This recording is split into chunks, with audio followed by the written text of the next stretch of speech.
Good morning, everybody. Am I audible?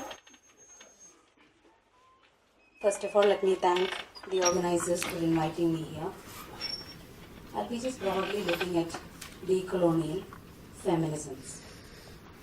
First of all, let's need to understand the terms that we already know. What is colonial? Colonial refers to the period from the state-sponsored expeditions of Europe. People were traveling, sailors, voyagers were traveling to different parts of the world in search of lands in order to discover and to conquer. The next is post-colonial. Whether the term is hyphenated or not, it refers to the period after colonization. The colonizers went back, they got independence, and this is the post-colonial phase. Anti-colonial is also one strand among the post-colonial where we take an oppositional view at colonialism. And we have de-colonial. De-colonial refers to unlearning, attempts to unlearn or undo the colonial experience, which is really hard because it has been ingrained into our psyche. What is modernity? Modernity is an evolution, an evolutionary concept. We are moving from barbarity to civilization, from primitivism to modernity. So in that evolutionary stage, our aim is to get modern. Modernity happened to evolve in Europe, and Europe becomes the center of the world. Knowledge starts emanating from Europe. We have Enlightenment humanism, Enlightenment modernity. Enlightenment modernity places man at the center, an anthropomorphic version of the universe where man is at the center, where everything else exists for him. Descartes said, I think, therefore I am. You have the birth of the thinking self. You think, therefore you become somebody. So, the birth of the thinking self and the patron saints of enlightenment were Francis Bacon, John Locke. His essay concerning human understanding was a seminal book, Isaac Newton, and we have colonial modernity. Colonial modernity is inextricably linked with white man's burden because modernity happened to be dawned in Europe. It was the burden of the whites in order to spread modernity to different parts of the world. So we have Enlightenment modernity and colonial modernity. You have experiential reality. What is reality? What you experience is reality. This led to the birth of modern science and objectivity or empiricism. Whatever you experience is reality. Whatever you cannot is unreal or superstitious or whatever it is. You have the three faculties of the brain: memory, imagination, and reason. The world can be comprehended only through these three faculties. All human faculties, intellectual, spiritual, and physical, can be explained only by the organization of matter. Only from the level of matter, and the soul came to be discarded. Gods were proclaimed to be dead. You have rationalism, you have technology, you have progress, you have colonization, you have patriarchy, all working hand in hand, hand in glove. And then we have the postmodern, post-colonial turn, where we began questioning these grand narratives, where the margins began to speak. The margins, be it lower class, be it the women, you have all these margins began to speak in the post-structuralist phase. You have well-charted, clearly demarcated binaries: mind, body, Cartesian dualism, the thinking mind and the body, which is inferior, culture, nature. We are born with a particular nature, and we have to refine and culture, make ourselves cultured. Civilization, barbarism, and we know that in the set of binaries, the first one is privileged: reason, emotion. Public, private. Public is superior or privileged, and private is underprivileged. Male and female. Male began to refer to the first of these terms. man was associated with the mind. Man was associated with culture. Man was associated with reason.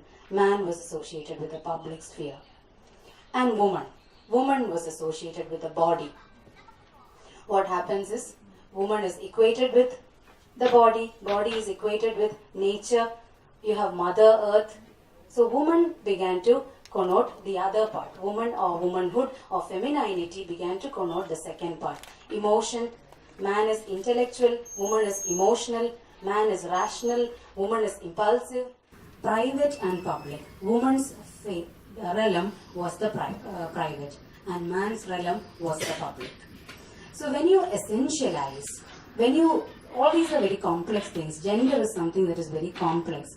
When you essentialize this into such a reductionist terms, what happens is you fail to understand its complexity. You fail to understand it in its full sense. In fact, there was a book that was very popular and that was read by almost everybody. Men are from Mars and women are from Venus. The whole concept of the book is that it's of course to mend marital relations and everyone. It was a popular book by John Gray. What happens is it presents like man comes from Mars, men come from Mars, women come from Venus, and somehow they happen to live in Earth. So they are that different. A man is like a rubber band. A woman is like a wave. Okay, and when I kept reading this book, I was wondering whether I was a man or a woman. In fact, when you essentialize things, when you reduce things, it's very difficult. So you fail to acknowledge the androgynous spaces, the man within the woman within the man. In fact, when you talk about Greek philosophy, Socrates did not believe men were essentially inferior. Women were essentially inferior. Plato too, though he had very queer notions of art and all these things, he did not believe women were essentially inferior. When you come to Aristotle, he makes a clear division between the private and the public, oikos and polis. Polis is reserved for men and oikos for women. The world of woman is domesticity, the inferior one, the emotional, and the world of the man is polis, which enables a man to achieve the fullest of his potentialities. So that you have a clear demarcation between the private and the public. Language also began to be appropriated. You have 3 genders, male, female, neuter, whereas when you talk about many tribal communities, there are more than 2 genders. You have man, woman, woman manly, man womanly. It was some sort of fluid, not as fixed as we look at it. And you have this linguicide. Linguicide is a term that is associated with the killing of languages and the imposition of English. This linguicide led to universalization of thought, universalization of gender systems, universalization of the categories of gender. Along with enlightenment, modernity, colonialism, we have the concept of individuality. The individual is boosted. Your ego is boosted. The individual grows above the society. And you have notions of freedom, notions of autonomy, notions of human rights. As if violation of human rights is committed by some non-humans. We talk too much of rights, we talk too much of autonomy, we talk too much of individuality, and you have the individual in perpetual fight with the society. Whereas Eastern systems, or when we talk about our own systems of thought, we talk about deflating ego, whether it's our educational system or our notions of spirituality, deflating the ego for the sake of the society. So there was kind of opposition here. So this becomes a mark of modernity. When you are an individual, when you argue for freedom, when you argue for rights, you become an individual. And notions of acquisitiveness, you acquire, and you define yourself by your power to acquire, by your power to consume. You have a concept which we call it tribal communism. Among the indigenous communities, you had a system called potlatch. Every year they all would gather, and the chief was the person who gives. And his nobility was directly proportional to what he gives. He was not allowed to acquire. He was not allowed to hold anything. So this is what we call tribal communism. We have the Islamic concept of zakat. We know that during the time of Umar bin Abdul Aziz, zakat was so popular in full swing that there were no people to buy zakat. But we think that Marxism is the only philosophy that talks about equality, that talks about working class rights, when we have different other epistemologies which we negate or which we really forget because we are caught in this center, or we are caught in the center where Europe is speaking for us and we speak in terms of Europe. Woman also. How do you look at a woman? In tribal communities, you have notions of a grandmother. I mean, women could decide when men would go to war. Because women could withhold the provisions. Women were the ones who were supposed to provide food for the men fighting, and so they could decide when men would go to war. So such important decisions were taken by women, and women were associated with sagacity, with power, unlike the emotion or the lower qualities which came to be associated with women later. This led to a scornful disregard for alternative epistemologies. And the male, white, capitalistic outlook became the norm with its notion of freedom, which was really pseudo-freedom from certain particular perspectives. So it's very problematic to define the concept of freedom, to define the concept of individual rights. Feminism emerges in this particular context. Feminism is entwined with colonialism, with enlightenment, with industrialization. In A Room of One's Own, Virginia Woolf talks about how she walks into a library and she is blocked by a guard who says women are not allowed inside. This happens in 20th century Europe. Compare it to the Arabian women who got the right to education, who got the right to property, who got the right to work back in 7th century. Or compared to Indian women. Now we are really looking with much eager whether we have the first American woman president, whereas look at the number of women who have come up in India, and we talk of them as the harbingers of modernity, the harbingers of women's rights. You have self and other. Self talks about itself by projecting everything that it is not onto the other. So the other becomes a repository for whatever the self is not. You have the self-other dichotomy where the self is privileged. And man and woman, man becomes the self with the power to define the woman. You have an objectification of the female. When you write back, when the other writes back, the other becomes the self and the self becomes the other. So you cannot escape this paradigm. So we are guilty of the same offense in taking an oppositional stance, in trying to define the earlier self in our own, within that paradigm. You have commercialism, commodification of the individual, which offers us equality in one particular way. All men, all women are equal, equal rights, equal pay, equal working hours, okay, which might not consider the really gender-specific issues, for example, related to maternity. Okay, so that concept of anatomistic concept of freedom, the right to consume. You become what you are according to your right to consume, which is in fact entwined in commercial objectives.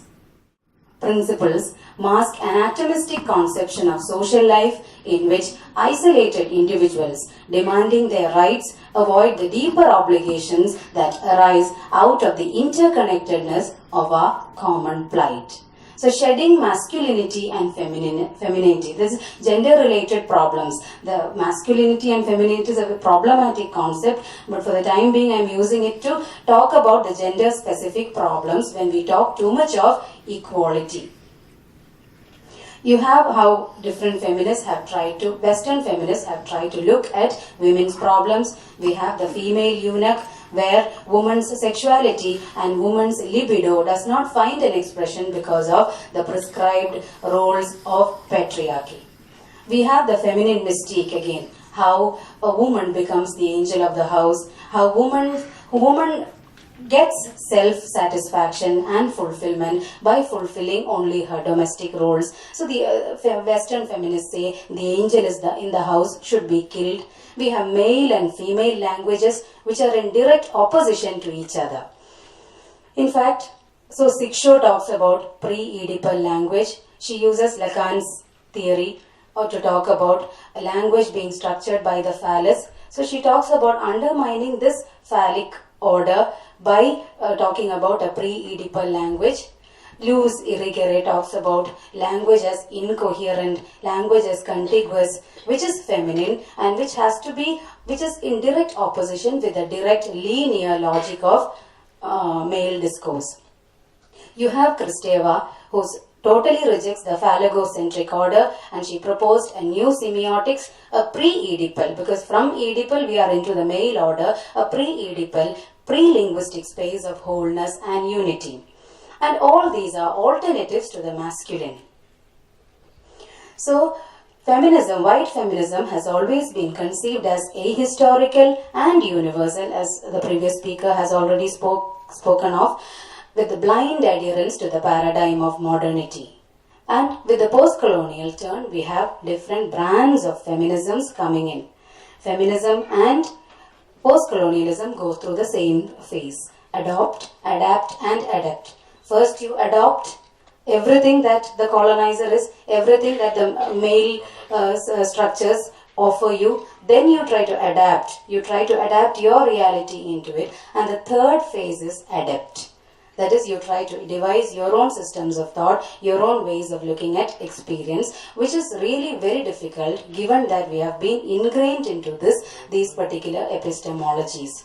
We have post-colonial feminisms, we have black feminisms, Chicano, Dalit, Islamic, different kinds of feminisms. So Islamic feminists would say, would try to read Islam in the light of feminism, rather than looking at it from another angle, or rather than looking at it as a different epistemology. Feminism becomes a mark of civilization, so everything comes to be read in that particular way. Spaces where gender subordination did not exist. We had matrilineal, matrilocal societies where gender subordination did not exist in the same way. So we use the same paradigm when the other speaks back. When the empire speaks back, or when the woman speaks back, we are guilty about the same offense in terms of taking an oppositional stand. The other is not a homogeneous category. The self is not a homogeneous category, so is the other. So we have to look at the multiple identities. We have to look at the intersections of race, gender, politics, and all these things when you look at identities. So it's very problematic to use the term self and the other as a homogeneous category.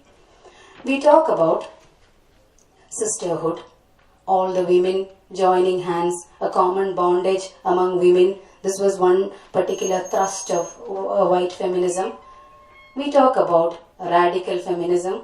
Radical feminism asks us to look for alternative ways of pregnancy, perhaps reproduction, something so that the female body is not to be used for all these things. Then we have lesbian feminism. Man always controls, so why don't we look for female partnerships? So it ignores the vital element, that is man. Then we talk about the sisterhood of the wretched. We come to understand that what white feminism cannot represent all of us, so we start talking about the sisterhood of the wretched. All the third world feminisms, all the third world women experience can be clubbed under one category. Even within this, we have all these intersections which we really forget. So feminist movement has been looked upon as ahistorical and universal. Imperialist frameworks penetrate and become reality. Liberated nations have followed in the footsteps of the colonial masters: jurisprudence, democracy, citizenship, emancipation.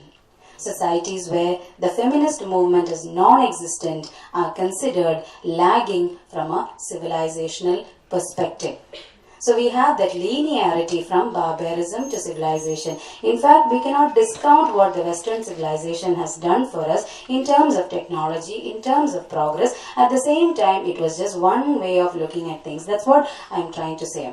The concept of nature. Nature is an indiscriminate use of nature, over-exploitation of nature. When the individual began to acquire importance, he forgot nature. In tribal communities, whenever they try to kill an animal, they pray. or they seek penance from that spirit of the animal. So though killing of animals were there, it was not indiscriminate. When the Europeans came there, they were killing the animals for commercial purposes, for furs. And they were taking it to the European factories. They were making it to raw materials, finished products. They were bringing it here. So that whole system was being destroyed, and all this in the name of modernity. When we talk about Jane Austen's novels, everything is so comfortable in her English society because it was done at the expense of so many colonized people. The sweat, the torture that all these colonized people encountered led to Jane Austen speaking about a very comfortable sort of life, English society. So decolonial is a compromise between resistance to feminisms in its Western-centered forms and its effective penetrations into non-white worlds, followed by its adoption and appropriation by some indigenous women. Newer terms like womanism, bell hooks and all have used newer terms like womanism, which also talks about the sisterhood. So the first and foremost duty or thing that we should bear in mind is decolonizing the minds. Gyugi Wa Thiong'o's term, to resist this homogenization. So decolonial feminism is a refusal to go along the liberal model of the individual without restrictions. A standard of morality that echoes the desire to consume, that becomes an engine for the market, and that diverts attention from economic and social injustices. We think we are free, but if somebody is there who has actually tightened its tentacles around us, that we are not even aware of it. Decolonial feminists cannot afford to disregard the gender trouble in indigenous males consequent to colonization. So when we talk about black feminists, we discuss that they are victims of white arrogance and also black arrogance and subordination from black men also. So how does colonialism affect our men? There was a play by Thompson Highway, The Ray Sisters, where you have a group of men who are really agitated when women play hockey. Okay, so when any sign of women empowerment is looked upon as a threat by these men feel emasculated. So the problem, and what the author, he's a male author, and the male author reminds us that all these societies were matriarchal, and in fact, without reckoning the mother, without going back to that, without even bringing the feminine back to us, we will not be able to enjoy any sort of emancipation. So the difficulty of standing within that white colonial patriarchal model. Colonialism creates the problem, the sort of gender dichotomies, and it offers the solution, which is feminism. So you have James Baldwin who says, I think the black sense of male and female is much more sophisticated than the Western idea. So we have different ways of looking at gender. Everything is so entwined, so enmeshed that we cannot separate one from the other. A white Madonna, my blackness cannot accept a white Madonna. When Madonna is white, how can we accept Madonna? Stories of female dignity in indigenous community. We have the grandmother tales where they talk about female valor, female strength, female sagacity. We have stories of female strength and valor in Islamic discourse also, though most often we associate women with the private life. Newer terms, as the earlier speaker has already pointed out, coloniality of power, to deconstruct the evolutionist idea of a civilized modernity. So how do you look at the parda? You have that conflict between, is parda a symbol of enslavement or is it a symbol of empowerment? We go on debating because we stand within this particular paradigm. A quest for relevance. This is what we to do. We should find relevance in our own or what we were prior to, which is actually very difficult, which is very problematic, which is very difficult to place ourselves, to consider the political and historical specificity of societies, to oppose the ideological, political, economic, environmental, social, familial and gender orders which have formed the basis for the globalization of capitalism, and to consider the intersections of race, class and sex which we have already dealt. A mythic consciousness would be what is needed. Trying to reconcile with the androgynous elements, trying to reconcile the private and the public, trying to reconcile the male and the female, trying to erase those well demarcated boundaries. We have Prophet's wife who fought in the war, and we have a Prophet's example of helping his wives wash the dishes in the kitchen. So that the kind of clear demarcation that we make, reason, intuition and emotion. Reason is male, public is male, so whatever in the public you have to be guided only by reason. We have reason, we have intuition, we have emotion. All the three should form our public lives, and to transcend the distinctions of gender. Networks would be a better term than hierarchies. Networks, interconnectedness, harmony, whereas hierarchies would be based on subordination, oppression, suppression. We have isolated autonomy versus personal and social responsibility. Complementarity of genders, how one gender complements the other. We have the Chinese yin-yang. It shows the balance between opposites with a portion of the opposite in each section. We have the Purusha Prakriti concept. We have the Tibetan Yab-Yam. It's symbolized as a male deity in sexual union with his female consort. You have Eden, a place of unity where you had no dualities, a place of non-dualities. Everything in the field of space and time is dual, and Eden was a place where dualities did not exist. So let's try to reconstruct gender in our own way. Let's aim at harmony. Let's reinscribe the feminine in the public domain.